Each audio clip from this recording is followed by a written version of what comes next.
There is no bigger test in World Rugby than when the world champions are in town. The challenge is always laid down by the All Blacks, a challenge well and truly accepted by England, looking to beat New Zealand at the home of rugby for the first time in 10 years. England started brightly, matching the All Blacks' physicality, unsettling their opponents, and they secured the first points of the game through Owen Farrell. His opposite number, however, was having an off day from the start. Dan Carter back from injury, failing to land a second rather simple kick by his standards. He's never lost against England. Owen Farrell in for the injured Toby Flood extended England's lead with a wonderful drop goal as England grew in confidence. 3 extra coming from further positive approach play. Very much New Zealand's second best going into half-time. Twickenham believing this could end in something special. With Farrell extending the lead further after the break, dare you write off the All Blacks in search of a 10th straight win over England. The response from the world champions was a brutal one. The first try scored by Julian Surveyor, his 11th try of 2012. England stretched, quick ball, and Surveyor in the corner after being reviewed by the television match official. Their 100th try against England.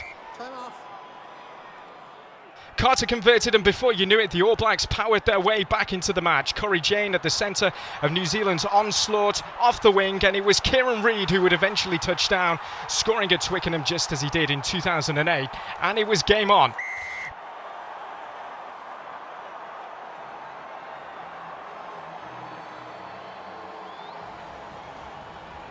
But the response of Stuart Lancaster's side was one of equal quality to that of their visitors.